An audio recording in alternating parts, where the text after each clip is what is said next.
Who doesn't want clear, even-toned skin? It's pretty much a universal goal, right? And it's fueled this massive, massive global industry that promises us all a flawless complexion. But what if the path to getting rid of those dark spots could actually lead to something way, way worse? Let's dig in. So this whole pursuit of lighter, brighter skin, it is big business. I mean, we are talking about a global market for these products that's on track to blow past $11.8 billion by 2026. This isn't some niche thing. It's a worldwide phenomenon. And that brings us to the big question, doesn't it? Behind all the glossy ads and the promises of perfect skin, what are the risks that maybe we're not being told about? Well, the answer is hiding right there, in the ingredients. Okay, let's start with the big one. The most common, dermatologist-recommended, so-called gold standard for treating hyperpigmentation is an ingredient called hydroquinone. It's famous for zapping dark spots, melasma, all that stuff. But to really get the risks, first we gotta understand how it even works. So think of your skin as having these little pigment factories. Now, the main machine inside that factory is an enzyme called tyrosinase, and its whole job is to pump out melanin. That's the pigment that gives your skin, your hair, and your eyes their color. Most skin lightening products are designed to do just one thing: walk into that factory and switch off that machine. And that is exactly what hydroquinone does. It basically gets in there and blocks the tyrosinase enzyme from doing its job. So if there's no tyrosinase activity, well, there's no new melanin being made. And that's why it's so good at fading sunspots and evening out your skin tone. It literally just stops the pigment factory dead in its tracks. Seems simple enough, right? But, and this is a big but, here is where things take a really sharp, and honestly, a pretty shocking turn. The very same ingredient that's used to lighten skin can, in some cases, do the complete opposite in a really dramatic and permanent way. And here is the paradox laid bare. You start using a product hoping for lighter, more even skin, but with long-term, unsupervised use, you run the risk of developing this permanent, disfiguring blue-black discoloration. It's like the ultimate cosmetic betrayal. This condition actually has a name. It's called exogenous ochronosis, or EO for short.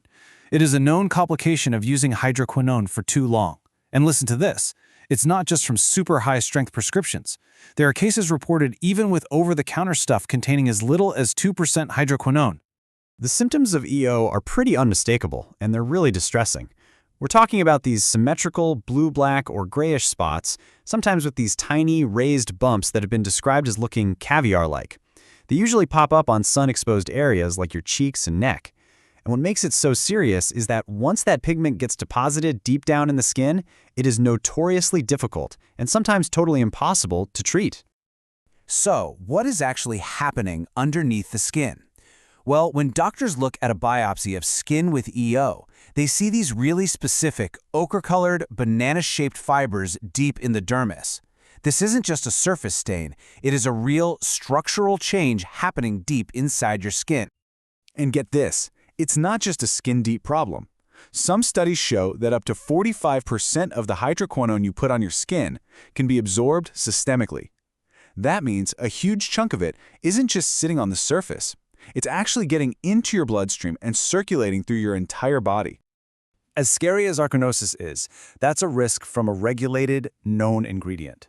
But some of the unregulated products, the ones often sold online or brought in from other countries, well, they're hiding an even more dangerous secret: mercury.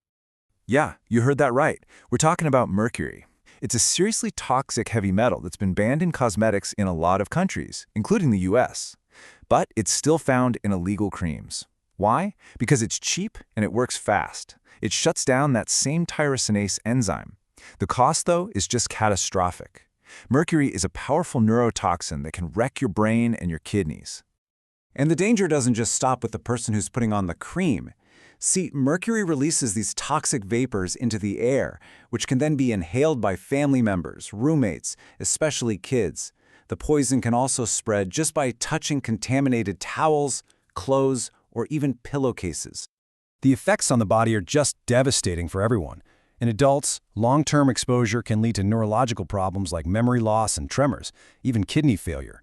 But for children and unborn babies, the risks are just off the charts. Mercury can cross the placenta, causing irreversible brain damage. It can be passed through breast milk. And for infants, exposure can lead to this awful condition called acrodynia, or pink disease. Look, this isn't just about a few isolated incidents. Because the demand for these products is so huge, the trade in these illegal mercury-laced creams has turned into a full-blown global public health crisis. Let's just take a look at the scale we're dealing with. The sheer scale of use in some parts of the world is just staggering. A World Health Organization analysis found that the prevalence of skin bleaching is as high as 77% in Nigeria. 77%! When you have numbers that high, the potential for mass exposure to these toxic ingredients becomes a massive public health emergency. Now, the global community is trying to fight back. There's something called the Minamata Convention. It's a global treaty signed by 147 countries. It's specifically designed to protect people from the harms of mercury. And a huge part of this treaty is a ban on making, importing, or exporting cosmetics that have mercury levels above 1 part per million. But here's the catch. Even with the treaty and all the national bans, these dangerous products are still ridiculously easy to find. The internet has basically become this giant loophole, with online sellers often dodging any responsibility for the illegal products they sell.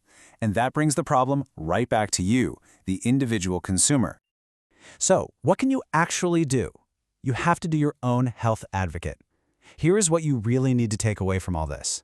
Number 1, always talk to a dermatologist before you try to treat hyperpigmentation. Number 2, read the labels. Really read them. Avoid anything that lists mercurious chloride, calomel, mercuric, mercurio, or just the chemical symbol Hg. Third, if a product has no label, or some janky handmade one, or it's in a language you can't read, just don't buy it. And finally, stick to reputable, verified sellers. In the end, it really all boils down to this one simple question. The desire for clear skin is totally understandable, but the risks hidden in some of these products, we're talking everything from permanent disfigurement to systemic poisoning, are just immense. So when you're looking at that promise in a jar, you really have to ask yourself, is it worth the gamble?